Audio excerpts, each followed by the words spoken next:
Hello, Hemet Unified. My name is Derek Rao, and I'm just thrilled to be able to present to you again today. As some of you may remember, I was actually the Educational Technology Administrator for the district a number of years ago. I'm now just nearby in Newview Union, where I serve as the Director of Technology. And we've really been leaning into AI and doing a lot with it. So when Ashley asked if I would present a little bit about AI and its transformative power, I just jumped at the chance. So I have a short presentation I'd like to share with you that I call the anatomy of a transformation. And I hope at the end of it, you'll have some idea about how you can unleash the innovative power of AI in your own work. So, diving in, let's start with the question, where do innovations come from? Now, obviously, there's no right or wrong answer to this question. They come from thousands of places. But the first example that comes to my mind, strangely, is actually the suitcase. And I've been thinking about this, I don't know why, but I've been thinking about this for years and years about suitcases in one form or another have existed for hundreds of years, if not thousands of years, right? The wheel has existed for millennia. It's one of humankind's first inventions. It is only in my lifetime that somebody has actually combined those two into rolling suitcases, right? My first suitcase said going to grandma's, and it had no wheels on it, just two little handles that I would carry. And now it would be unheard of to see somebody lugging and carrying around their suitcases by the handles through an airport. Airports are filled with the sound of rolling wheels. So whoever just combined those two things that collectively had existed for thousands of years into one product completely innovated the experience of travel, right? So, what does that have to do with AI and education? I can only speak from personal experience, but it does relate to an approach that I was taking kind of mid to late part of my teaching career. So, year 8 or 9, I was realizing that the way I was teaching just wasn't working. It was inherently reactive. My students had low motivation and my scores were stagnant, right? And if we look across the landscape today, not a lot has changed. Nationwide, scores are stagnant. There might be a little move up, a little move down, but that's more noise in the signal than any actual innovation. So I knew that I needed to get out of the old model of teaching. And what do I mean by the old way? Well, first, it's, as I think you'll see at the end, this is prevalent across, classrooms all over the US and the globe, but it's really a cycle where we start by teaching, right? We deliver our lesson and then we assess. And I use that word in the most general sense. We provide, it could be a quiz or an actual test, or we provide an exit ticket and get some sort of short form feedback, or maybe even just feedback on a homework or classroom assignment. But we assess our students' understanding so that we can remediate. Now, the problem with this, as I'm sure veteran teachers will know, is that we often don't even get to this stage. 95% of the time, we never make it to remediate. We go right back to teach and get stuck in this loop of teach, assess, because there are too many standards and there are just too many demands on our time. But the second issue with this model may be even more pernicious, and that's that formative feedback is inherently reactive, right? Formative feedback was championed when I was in my teaching program and just starting my career, but it wasn't until I'd actually used it over the course of, the better part of a decade in my career that I realized, gosh, it's a very reactive model where I have to waste a whole lesson or sometimes a whole day teaching and then building mechanisms to, assess student understanding so that I can possibly, kind of collect their misconceptions and build a plan to address them. So a very reactive, very time-consuming model of teaching that, quite frankly, wasn't leading to movement. So I was playing around with this newer model in year 8 or 9, and I wasn't able to articulate it the way I can present it now. But it really, what was on top of my mind is that I wanted to move towards a more proactive model, where I would start by predicting my students' misconceptions. Right? I taught middle school math. I don't care what you teach. If you teach fourth grade math, you probably know before you even teach, a single lesson that some students in your class won't find a common denominator when they add fractions.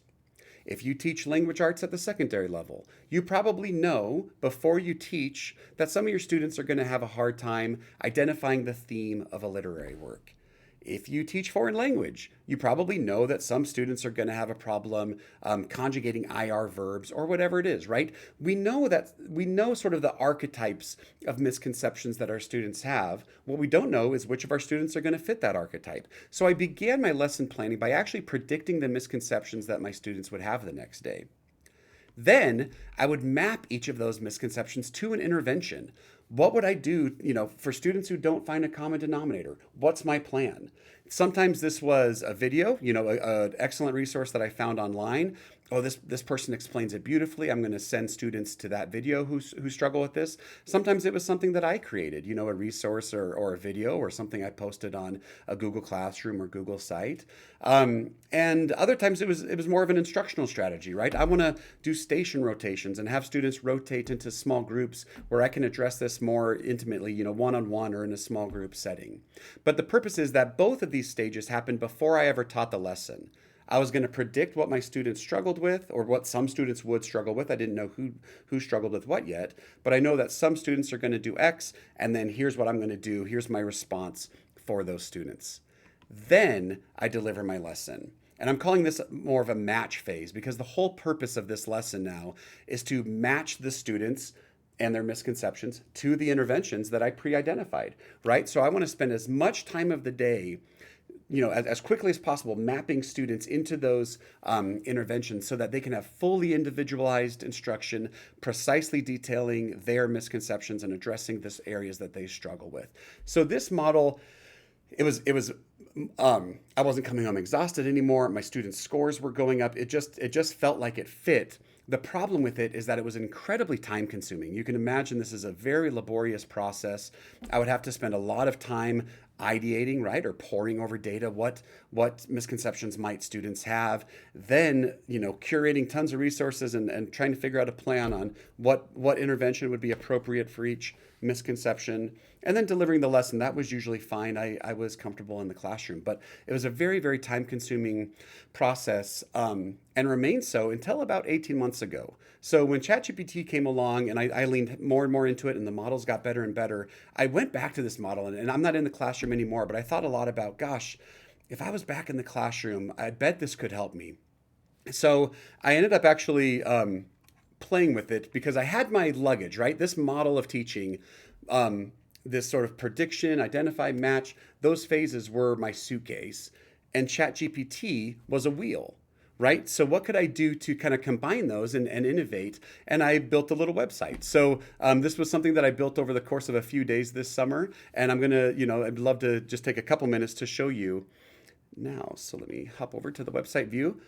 So all these resources are free. If you want to go to proactiveinstruction.org sometime, feel free to go there. I'm continuing to try to make it better. But on the examples page, I fed ChatGPT every single Common Core language arts and math standard. So that was 1,512 standards. And, you can see them here. And I asked it to do a few things. I said, hey, take the long form of that standard and kind of simplify it into a topic that's more easily understandable. Also, can you identify the misconceptions that students might have? Come up with one misconception that's common and an intervention to address it, and then do that again for another common misconception and another intervention. And while you're at it, can you maybe build a Cornell Notes template for me that would address this standard? And actually a parent resource guide would be helpful, so could you do that as well? And as you can imagine, it's a robot, it can't say no to me. So it did exactly that. So it built 1,512 little pages here.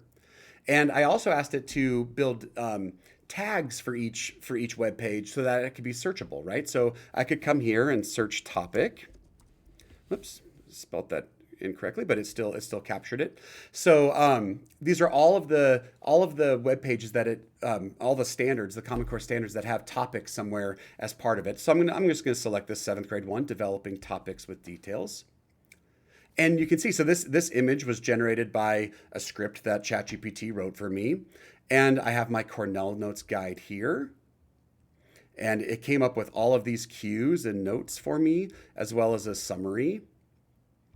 And then I have my parent guide right here, where it writes the standard that we learned today, summarized it for a parent, along with some stumbling blocks that their student might have, and also some questions that they could ask their kid to kind of gauge and interact with their students' learning, as opposed to relying on the "what did you learn today?" nothing that I think any of us who have kids knows is so common. So I don't want to live here forever, but I do want to kind of highlight this part of the website where it identified the common misconceptions perfectly, right? This is what ChatGPT does very best. If you're not aware of this, the newest models of ChatGPT actually passed the bar exam at the 99th percentile. So it's coming up. I have no problem admitting that the misconceptions it's identifying are better than what I would be able to come up with on my own, along with the possible interventions are more creative than what I'd be able to come up with on my own, and obviously much, much faster. So just to read this misconception, ChatGPT said that some students may think that more information is always better. However, adding irrelevant details can confuse the reader and weaken the main argument. It's important to teach students how to select only the most pertinent information. I don't know if there's any seventh grade language arts teachers in the room, but you can probably, if there are, you might be nodding your head that that's something that actually students do struggle with. This intervention, would this be helpful? To use graphic organizers to help students map out their ideas and ensure that all supporting details are directly related to the main topic. Conduct peer review sessions where students can give and receive feedback on the relevance of their details. So I'm not going to, belabor the point and stay on the website, but the point is it identified multiple misconceptions, multiple interventions. It also went on to say, like a real readiness check, what prerequisite knowledge should students have leading into this, and some instructional activity ideas, and so on. But this whole website was developed over the course of 20 hours. So, coming back to the presentation, what's available now that wasn't before? In this case, my life, right? So this is something that took me 3 days to build a website with 1,500 pages on it. And, I recently heard a podcast from somebody who was a supporter of AI and was saying that now they're kind of boasting that now with the advent of AI, they feel like they're 10% more efficient. And that's great. Who of us wouldn't want to be 10% more efficient and more productive in our day to day? But I decided to do the math on this because I was like, oh my gosh, this thing helped me build a 1,500 page website in 20 hours. So I did the math. I spent 20 hours developing that website with all of those examples. It covered 1,512 unique pages. I gave you an example of one. They all look identical: Cornell notes, parent guide, and misconceptions and interventions. I estimated how long would that take me to build on my own, kind of pre-ChatGPT. And very generously, I said I could probably do a web page a day.